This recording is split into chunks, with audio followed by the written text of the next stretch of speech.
Lena Var had survived 3 interstellar wars, negotiated peace treaties with species that communicated through bioluminescent pulses, and once jury-rigged a hyperspace engine using nothing but salvaged parts and spite. But nothing in her 42 years had prepared her for this moment. Sitting cross-legged on the floor of her quarters aboard the horizon's edge, holding a cup of something that could only generously be called tea. Zeki sat across from her, tail swishing with barely contained excitement. The young Carvalli's fur rippled through shades of orange and gold. Emotions humans had learned meant pride and anticipation. His species stood at the apex of their homeworld's food chain. Apex predators with retractable claws, heightened senses, and a bite force that could crack titanium alloys. The Galactic Council had classified them as Category 5 aggressive when first contact occurred, and here was one of them, barely past his first molt, serving her tea. "I followed the instructions exactly," Zeki said, his translator implant rendering his growling language into accented standard. His ear tufts perked forward. "The human database said chamomile flowers, hot water, and steep for 5 minutes. Lena looked into the cup. The liquid was a murky brown gray, with what appeared to be entire flower heads floating on the surface. Something that might have been a leaf, or possibly a small insect, drifted past. The smell was complex. Floral notes fought desperately against something metallic and vaguely sulfuric. She knew what had happened. Zeki had used the ship's recycled water system, which was safe for consumption but had a distinct mineral profile. He'd probably oversteeped it by a factor of 10, and those weren't chamomile flowers. They looked suspiciously like the decorative blooms from the hydroponics bay, which, while non-toxic, were never meant for consumption. "It smells interesting," Lena said carefully. Zeki's whole body seemed to vibrate with pleasure.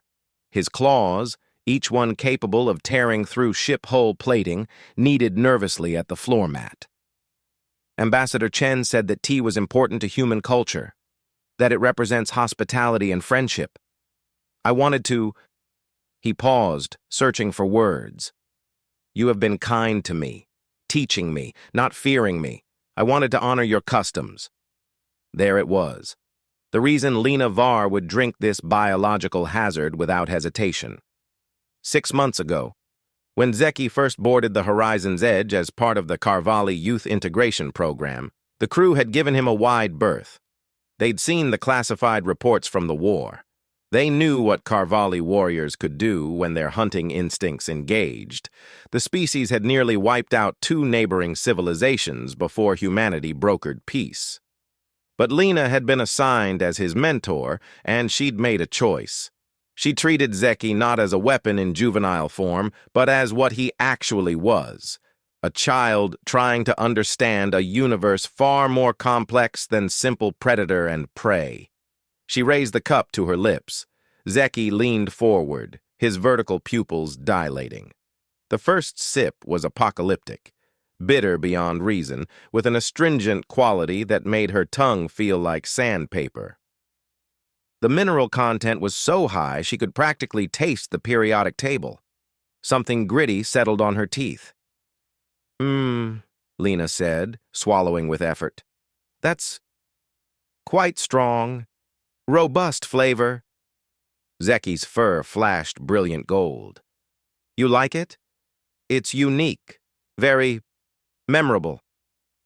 Both statements were absolutely true. The young Carvalli's tail thumped against the floor. In his own language, without the translator, he made a sound, a sort of purring chirp that Lena had learned meant pure joy. "The others said I couldn't understand human customs," Zeki continued, words tumbling out. "That my kind only understood strength and dominance. But Ambassador Chen taught me about tea ceremonies on Earth, about how sharing tea means trust, means you're willing to be vulnerable with someone." His ears flattened slightly.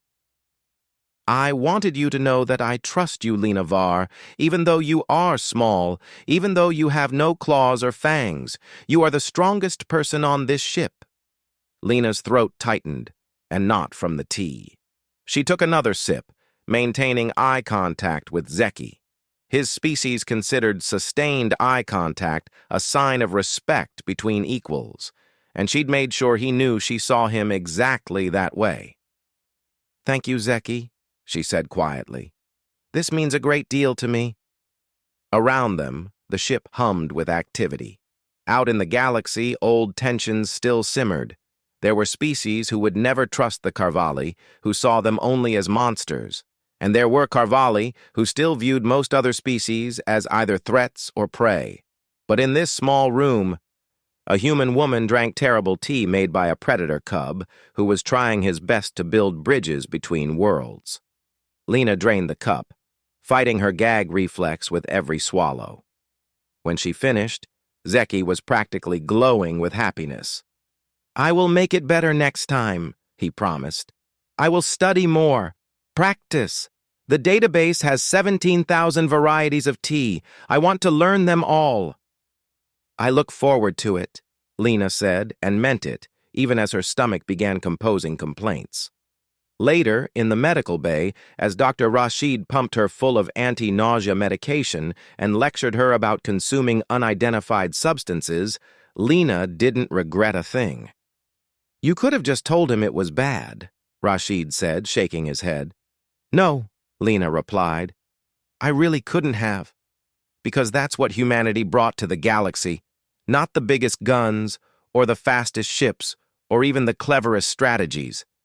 They brought the stubborn, foolish, beautiful willingness to see people in the monsters, to find the child in the predator, and to drink awful tea because someone who could tear you apart with a thought instead chose to serve you flowers in hot water." That night, Zeki sent her a message. A photo of 17 books about tea cultivation, all checked out from the ship's library.